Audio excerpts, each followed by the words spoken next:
eu diria até, de uma forma provocativa, que nem é o filme do Batman, né? Esse filme não é o filme do Batman ainda.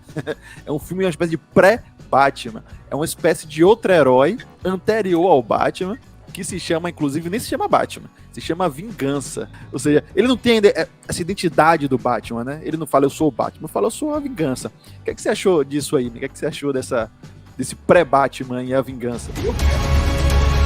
Come on, Vengeance.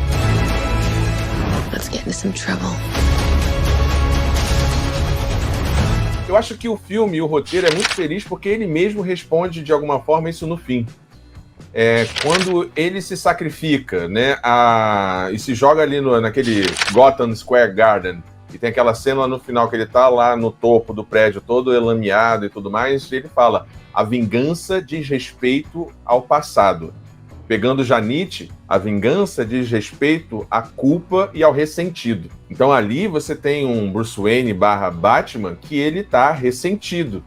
Ele está tentando esmurrar o presente para consertar o passado. E em termos de heroísmo e de cidade, ele percebe que a vingança, enquanto uma perspectiva em olhar para o passado, não transvalora ou não constrói nada. Ele precisa ser algo mais. E aí, naquele final, é a primeira vez que o Batman, para além da Mulher Gato, ele troca afeto com um cidadão ou com alguém. Um toque que não seja com a Mulher Gato, que é roubado esse toque, esse beijo é roubado, e um toque que é com o Alfred ali também, que é um toque provocado pelo Alfred, que se não fosse o Alfred não teria o toque, não teria o afeto. Isso é condizente com o personagem, penso eu. E ali no final também a mulher toca ele, porque ela tá com medo, né? E ela sente nele a segurança para subir ali no helicóptero e ser resgatada e tal. E ele retribui o toque. Ali você vê que, junto com o final, a moto e tudo mais, começa a nascer o Batman que ama a cidade, né? Que ama aquilo ali. E a Mulher Gata, ela é muito sagaz nesse sentido, porque tá todo mundo ali girando, nem girando em torno, mas ajudando a construir esse Batman que há de vir. Né? Você tem o papel do Alfred, você tem o papel do Charada, você tem o papel da Mulher Gato, o próprio Falcone, que estão empurrando ele e fazendo ele se formar. Quase que uma sessão de terapia com os outros personagens em torno. Então ele precisa deixar de ser a vingança. It can be cruel, poetic, or blind. But when it's denied, it's violence you may find. Justice. The answer is justice. Mas eu vou fazer uma provocação, bicho. Você não acha que essa resolução que tem no final do filme, que vai justamente construir o Batman, ela não é um pouco apressada no sentido de resolver um problema? O que é que acontece? A gente compreende que nas histórias dos quadrinhos e nas adaptações, nos jogos, nas inúmeras mídias em que o Batman aparece, ele é quebrado o tempo todo.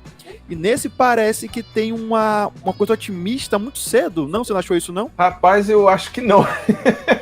Sabe quando você tá na terapia e você se dá conta de algum trauma, alguma coisa? Ao falar sobre a coisa, você toma consciência. Mas assim que você sai da terapia, amigo, tu continua repetindo os mesmos hábitos, vícios e erros.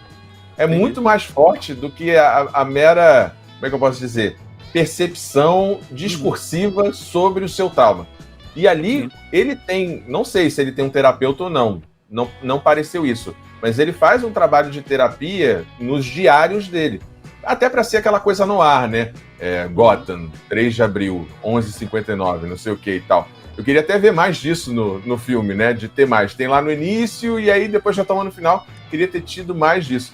Acho que eventualmente, Cris, o que pode ter acontecido, talvez te respondendo, eu acho que deve ter tido a mão da Warner e do estúdio falando com o Matt Reeves, corta essa merda.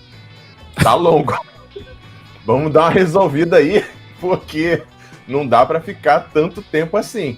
Eu acho que ele deu uma enxugada assim no final, ele parece um pouco apressado, aquele clímax lá no Gotham Square Garden e tal, mas ele ter supostamente a ideia de que ele vai ter que deixar de ser a vingança para ser a esperança, ele dizer isso, ele saber isso em um nível racional, não resolve. Entendi. No dia seguinte não, cara. Entendi. Massa. Senão, se eles, assim, sendo bem sincero, se o Bruce Wayne / Batman se cura, o Batman morre. Acaba o Batman, exatamente. Ele não tem mais por que vestir o manto. Simples assim, porque o manto, de alguma forma, é um jeito de reencenar a questão do trauma, tentar resgatar isso e tratando isso aos poucos, e tem uma certa questão do prazer na dor que ele sente e na dor que ele inflige. Tem uma dinâmica de prazer aí, ok, tudo bem, beleza. Mas se ele ficasse de alguma forma tratado, não vou nem dizer curado, porque isso não existe, o Batman perde razão de ser. Aproveita então, Iribarne, e explica pra gente aí essa sua perspectiva, que é bem interessante, que eu já conversei com você sobre isso, que você já fez um vídeo, que você fala sobre essa coisa, dessa repetição desse trauma, né, que tem a ver com o instinto de morte de Freud. Explica pra gente mais ou menos como é, por que Batman aposta tanto nessa violência, por que ele se coloca nessa situação de perigo, por que ele não procura uma terapia.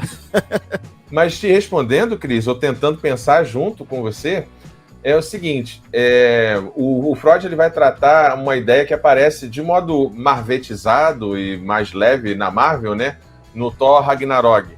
O Freud ele traz a ideia do Thanatos, né, uma pulsão de vida, uma pulsão de morte. O Thanatos como aquela ideia da morte que a gente vai se flertando. Você vai fazer bang jump, você vai usar droga, você vai se colocar em risco numa tentativa de entender o significado de si e da sua vida e ver até onde você pode ir, de alguma maneira, né? Então você tem uma pulsão de vida, uma pulsão de morte, isso assim, bem basicamente, né? O Freud, ele tem um texto bem interessante que se aplica a muitos filmes, assim, eu usei na crítica sobre A Filha Perdida da Netflix, que é repetir, recordar e elaborar. O paciente, em geral, o analisado, ele tende a reencenar o seu trauma em termos de vivência. Então ele não vai falar sobre isso com o seu terapeuta, ele vai reencenar.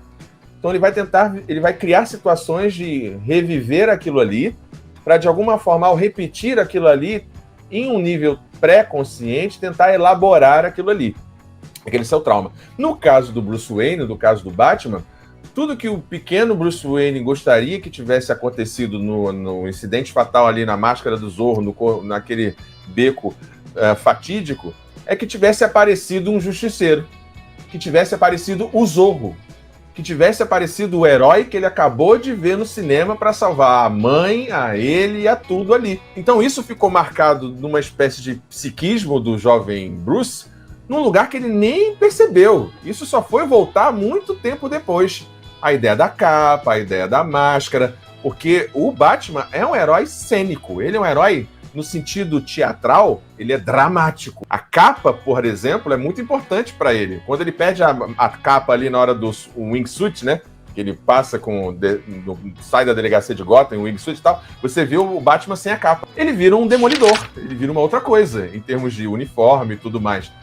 Ele é um herói dramático. Então, assim, ser o Batman para esse Bruce Wayne é tentar, de alguma forma, recordar, elaborar esse passado, reencenando o momento em que chega das sombras, chega de modo quase que mágico e místico, um herói que vai resolver a situação, que vai salvar. Então é como se ele estivesse meio que num túnel do tempo, tentando voltar e ser o herói que salva a si mesmo.